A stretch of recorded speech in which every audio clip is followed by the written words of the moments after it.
এই মিম্বরে দাঁড়িয়ে মিথ্যা কথা বলার সুযোগ নাই। ঘর থেকে বের হওয়ার সাথে সাথে 1 টাকা থাকলে 1 টাকা, 2 টাকা থাকলে 2 টাকা, সামনে ফকির পড়লেই এ হাত পা আছে না আছে এটা আমার দেখার বিষয় না। আমি 1 টাকা দান করে বলা মুসিবত দূর করা আমার দায়িত্ব। 1 টাকা দান করে বলা মুসিবত বলে বলে আসে না, বিপদ আপদ বলে বলে আসে না। বিপদ থেকে বাঁচার জন্য আল্লাহ দান করতে বলেছেন, এবং 1 টাকা একটা 100 টাকা হওয়ার জন্য হালালের সাথে, অপবিত্রতার সাথে নয়, হারামের সাথে নয়, হালালের সাথে 1 টাকা এটা 100 টাকা হওয়ার জন্য আপনি দান করেন, কুদরতের পক্ষ থেকে আল্লাহ বরকত দিবে।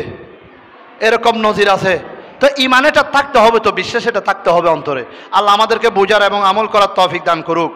প্রিয় হাজরিন, সর্বোত্তম সদকা সম্পর্কে রসুল পাকের হাদিস, عن أبي هريرة رضي الله تعالى عنه قال جاء رجل إلى النبي صلى الله عليه وسلم فقال يا رسول الله أي الصدقة أعظم أجرا قال أن تصدق وأنت صحيح।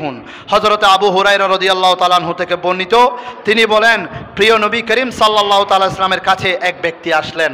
এক ব্যক্তি এসে বললেন, ইয়া রাসূলুল্লাহ, ইয়া হাবিবাল্লাহ, দানের পুরস্কার কি, দানের উত্তম প্রতিদান কি? তিনি বললেন, দানের বিনিময়ে জান্নাত, এবং সর্বোত্তম দান হলো, কোন দানটা সর্বোত্তম, কোন দানটা সবচেয়ে বেশি গুরুত্বপূর্ণ? বলছে ক্ষুধার্তকে তৃপ্তি ভরে খাবার খাওয়ানো। সুবহানাল্লাহ। যে ক্ষুধার্ত, ক্ষুধা আছে, তাকে তৃপ্তি ভরে খাবার খাওয়ানো, এটাই সর্বোত্তম দান। সুবহানাল্লাহ।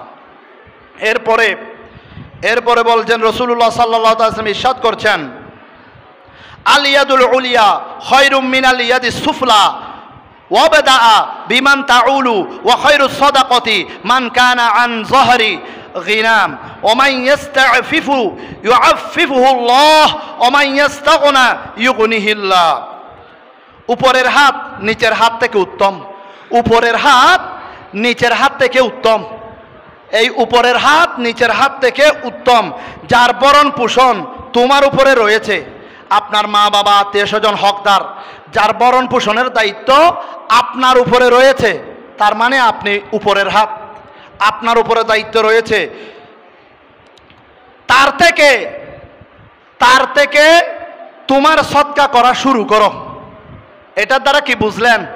মানে বোঝানো হয়েছে, একটা হাদিসে পাক রয়েছে, নিজের জন্য যখন ক্ষুধা লেগেছে, নিজের জন্য 1 টাকা খরচ করলে এটাও সদকা। আপনার ক্ষুধা লেগেছে, আপনার দরকারে 1 টাকা খরচ করেছেন, সেটাও সদকা। এখন আপনার অধীনস্থ মা বাবা স্ত্রী পুত্র যারা আছেন, আপনি তাদের পেছনে খরচ করার মাধ্যমে, তাদের পেছনে ব্যয় করার মাধ্যমে আপনি কি শুরু করেন? সদকা দেওয়া শুরু করেন। তার মানে পরিবারের জন্য টাকা খরচ করলো, এটাও আল্লাহ দান হিসেবে সওয়াব দান করেন। সুবহানাল্লাহ। এটার মূল কথা হচ্ছে, আপনি আগে সদকা দেওয়া শুরু করবেন, হকদার নিজের রক্ত সম্পর্কীয় আত্মীয় স্বজনকে দিয়ে আপনি সদকা শুরু করবেন। আগে রাস্তার ফকির নয়, আগে নিজের অধীনস্থ, নিজের পরিবার থেকে আপনি সদকা দেওয়া শুরু করুন। সেই সদকাকে উত্তম বলা হয়েছে। আর যে পবিত্র থাকতে চায়, যে আল্লাহর দরবারে পবিত্র থাকতে চায়, আল্লাহ তাদেরকে বলছেন, তুমি যদি পবিত্র থাকতে চাও আল্লাহর দরবারে, তাহলে বেশি বেশি করে দান করো, আল্লাহ তোমাকে পবিত্র রাখবেন। আর যে অমুখাপেক্ষী হতে চায়, আল্লাহ তাকে অমুখাপেক্ষী করেন। এখানে অমুখাপেক্ষী করেন মানে যে দান করতে চায় না, তাকে আল্লাহ দান থেকে দূরে রাখেন। যে দান করতে চায়, আল্লাহ তাকে দান করার শক্তি দান করেন। যে দান থেকে দূরে থাকতে চায়, আল্লাহকে তাকে দান করা থেকে বিরত রাখেন। তা এটা এই হাদিসের এমন শিক্ষা নিচে বলে দিয়েছেন, আগে পরিবারকে শিক্ষা দান করুন। আপনি যে কোনো ভালো গুণ, ভালো কিছু আগে পরিবারের মাধ্যমেই শুরু করুন। এটাই হচ্ছে নসিহত। আফদলুস সাদাকাতি ইসলাহু যাতিল বাইনি, আফদলুস সাদাকাতি ইসলাহু যাতি বাইনি, সর্বোত্তম দান হলো মানুষের মধ্যে সংশোধন। দেখুন, এখানে টাকা পয়সার কথা বলেননি। আফদলুস সাদাকাতি ইসলাহু যাতি বাইনি, সর্বোত্তম দান হচ্ছে পরস্পর সংশোধন হওয়া। আপনার যত রকমের খারাপ আচরণ আছে, অসৎ চরিত্র আছে, ভুল ত্রুটি আছে, এগুলি নিজের শুধরাই নেওয়া হচ্ছে বড় দান। নিজের অসৎ আচরণ, অসত্য বলা, আপনি মিথ্যা কথা বলা, দুশ্চরিত্র, এগুলি থেকে নিজেকে নিজেদের মধ্যে সংশোধন হওয়া, এটা বড় দান।